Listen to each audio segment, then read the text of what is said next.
All right, let's do this. So Ovechkin's about to hit 1,200 points. I didn't know Crosby hit. I don't know. It's such an arbitrary total. I didn't hear that he hit his 1,200th. Or if I did, I didn't think of doing a video. So here you go.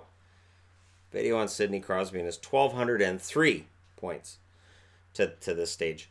And of course, he comes in as the number one draft pick, right? Number one draft pick, heralded as the next one, the big name. He's going to be the guy who drags us into the 2010s. And on some level, when you see that, you start thinking about Eric Lindros. Lindros was a guy who was seen as the next one. You went the great one, the magnificent one, and he was the next one, and then it didn't really work out for Lindros. And it always felt like it wasn't that Lindros was a poor player, it was just that he never quite lived up to the hype. So no matter how well he played, no matter how strong a season he had, or if he won a Hart Trophy, and he did, that he was never going to equal what people had thought he was going to be. So with Crosby, I kind of had that same thought as well of, is he going to be able to do that? Especially since scoring had been down so much prior to his entry. He comes in right after the lockout, however, and it's a good thing for him that he did, because this is when they start opening up the game. His first year, 81 games played, 39 goals, 63 assists, 102 points. So fantastic start. 2006-2007, 79 games played, 36 goals, 84 assists, 120 points. He wins the Art Ross, he wins the Hart, he wins the Pearson, and this kid is going places. He's going to be gangbusters. 2007-2008, he plays 53 games, 24 goals, 48 assists, 72 points. The one thing that does dot his career throughout a lot of it is concussions. And we don't talk about it now because Crosby hasn't suffered a full-on, legit, massive concussion in a long time. But there was a lot of talk for a lot of time about how he was one hit away from being out of the NHL. It is saying a lot for him that he was able to overcome that. The following season, 2008-2009, 77 games played, 33 goals, 70 assists, and 103 points. Now, the key thing for him that season is that is the year that the Penguins first won the Stanley Cup with him on the roster. The previous season, they went to the finals, and they lost in a thriller against the Detroit Red Wings. 08-09, they beat the Red Wings, and that was a fantastic finals.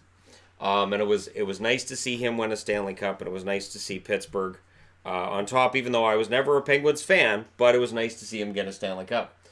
2009-2010, 81 games played, 51 goals, so that's his first, and to this date, only 50-goal season. 58 assists, 109 points. He wins the Rocket Richard Award, and he wins the Messier Award for leadership. So his 150-goal season, and then they don't win the Stanley Cup that year.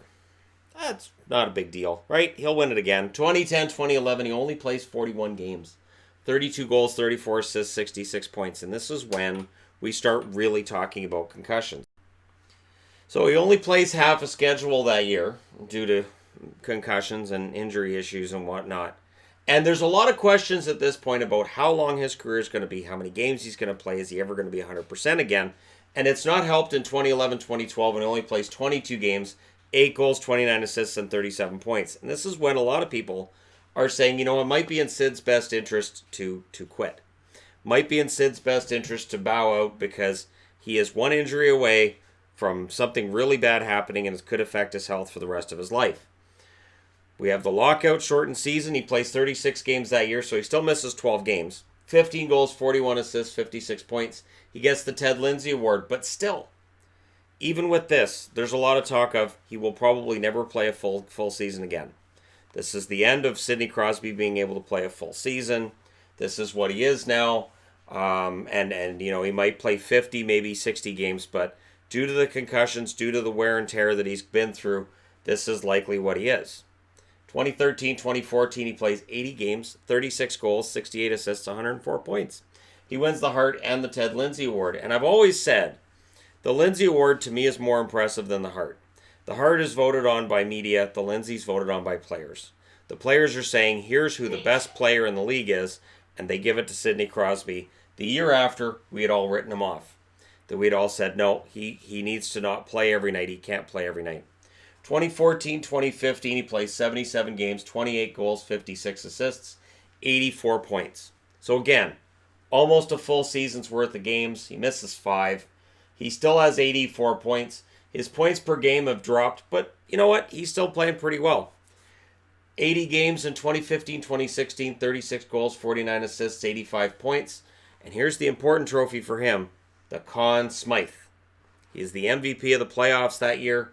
He wins the Stanley Cup, raising it 7 years after the first time he raised it. And I got to be honest, I congratulated him at the time, and I really believed that that was a big accomplishment. That was huge. 2016-2017, played 75 games, 44 goals, 45 assists, 89 points. Conn Smythe and the Rocket Richard Trophy. So that's the second time winning the Richard. And he wins it with only 44 goals. This is a year where it looks like the trap is back. We're going to see scoring way down. There's trouble, and this is where we start really getting into goalie equipment's got to get smaller. But meanwhile, he wins another Stanley Cup, and he's the MVP of the Stanley Cup playoffs. So it's a pretty decent run for Sidney Crosby, and the Penguins are the first team to win back-to-back cups since the 97 and 98 Stanley Cups won by the Detroit Red Wings. 2017-2018, 82 games played, 29 goals, 60 assists, 89 points. And again, you can look at that and say, well, he's slowing down. He only got 89 points. Slowing down. And maybe he heard that because this season, as I'm recording this, he's played 64 games, has 31 goals, already more goals than last year, 58 assists, 89 points overall. Let me double check that. 56 assists. See? This is what happens when you write really quickly on the board. 56 assists for 87 points. He has 2 points off of last year's totals, and he's played 18 less games to this point. Crosby overcame the injuries, which is why he's only played 928 games. I say only, because there are guys who started in 05 who've played 1,100 games. 442 goals. And he's accumulated those goals while only having one 50-goal season and only 2 where he scored 40. 761 assists and 1,203 points. He's a player I look at and I say, you know what? If anybody can hit 1,000 assists that's still left in the league, he might be the guy to do it. Those numbers are going to be a little bit easier to achieve than they were 15 years ago before the lockout, but still, I don't think we'll ever get back to the numbers being as they were in the 80s. So for guys who are coming up now, 1,000 assists is going to require a ton of time. More so than what it did back in the 80s and early 90s. Sidney Crosby, in 160 playoff games, 66 goals, 119 assists, 185 points. And for me, his defining moments are in the playoffs. They're usually in the Stanley Cup Finals.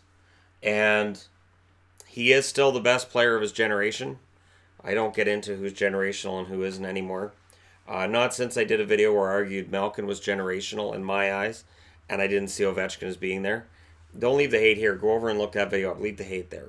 We'll keep the hate out of this video. This is about Sidney. But yeah, Sidney Crosby has been the best player of his generation.